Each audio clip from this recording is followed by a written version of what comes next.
Welcome to Comics with Dan. This is the Comics Commute number 16, which puts us at, 4 months, which is pretty cool. I've been doing this weekly. And it's funny because I know that these Comics Commute videos, they're not ones that get, the most views, right? It's, the reviews, those get a lot more than these videos do, but the Comics Commute ones are the ones I enjoy making the most. As you can see, I'm having some camera issues. I really need to get a new holder for my phone in the car. So that's actually why I'm going vertical here instead of horizontal. But I'll format it in a way that it'll basically look the same. But yeah, so it's a little different of a view today. I read a little bit. Truthfully, I read mostly things that I'll be doing regular reviews for. So I read, but what I did read that I'll talk about today is I read DC versus Marvel, and I had already read it before, but it's always good to give that one a reread. And this time I read it with my son, so I'll talk about that a bit. I read a little bit of my Bronze Age Omnibus, and so that's always fun to read. And I read all the books coming out for Boom Studios this week. So check out the Stop and Go Boom Studios video that I just put out. It'll kind of tell you, basically it's a new series that I read all the books from a publisher coming out, and then I assign them either green, yellow, or red for either go get it, possibly get it, or definitely don't get it.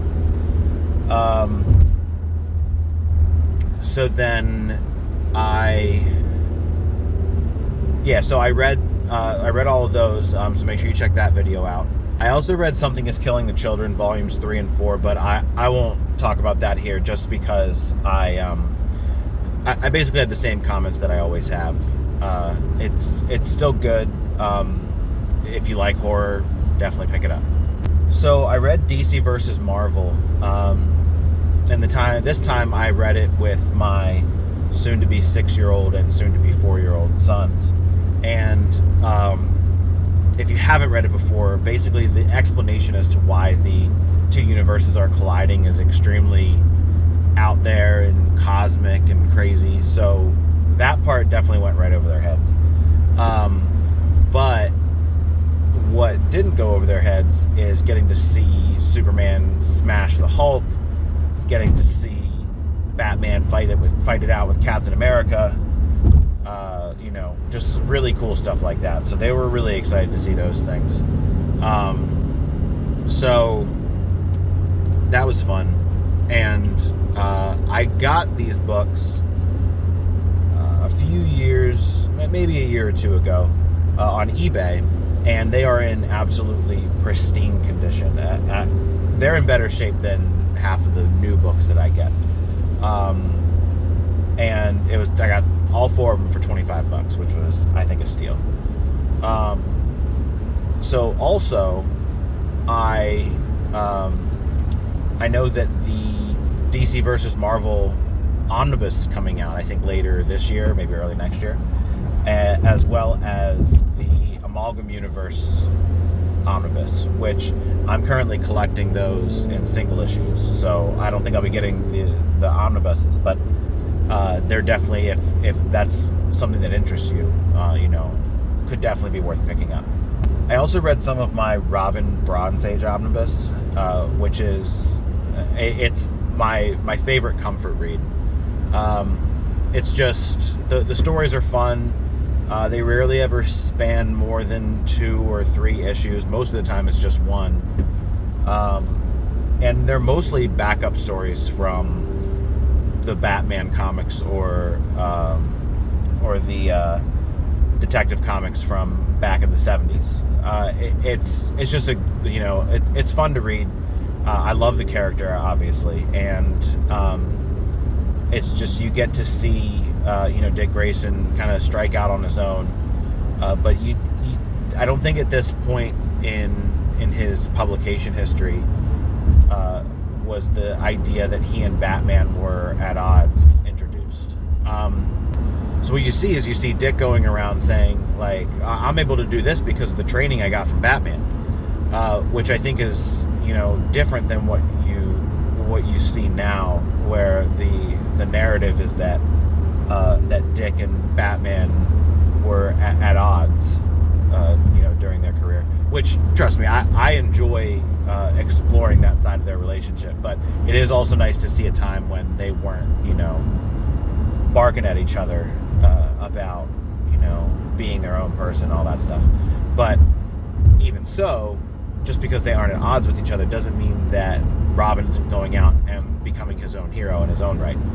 So I do enjoy that aspect of it, and it's beautiful art. The stories are fun. I love that book. I'm almost done with it. I'll probably do a look into the omnibus itself, where I can kind of page through it and talk about it. I'll do that kind of review. But yeah, so good stuff there. So some books I'm looking forward to this week are World's Finest number 27, always a good book. Nightwing number 114 is the start of the Fallen Grayson arc. Now, someone I follow on League of Comic Geeks, who works at a comic shop, told me, or didn't tell me, but posted that he got to read 114 early and it seems a little rushed, which is a little scary to hear when you're talking about a Tom Taylor book. But I'm going to keep my fingers crossed and stay hopeful that this Fallen Grayson arc is going to be a good ending to this run. I don't know if I'd say I'm itching for this run to be over, but I think I'm ready to move on to a new creative team, especially because Bruno Redondo hasn't really been around for as many of the issues recently. So yeah, I'm looking forward to Nightwing 114 a lot. That might be my most anticipated book, just because the Fallen Grayson arc is sort of the culmination of all this stuff. We're finally going to get a conclusion to the Heartless stuff, and we'll see how it goes.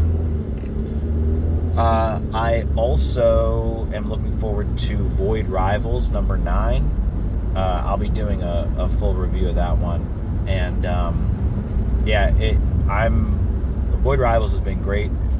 I'm excited because they're really taking their time to build this up, and this villain Proximus seems like he's awesome, in a bad way, but awesome, and is going to be really complex, and so I'm looking forward to seeing how this all plays out. So fairly short Comics Commute today. Make sure you like the video, make sure you subscribe, make sure you check out these other videos, and thanks for watching.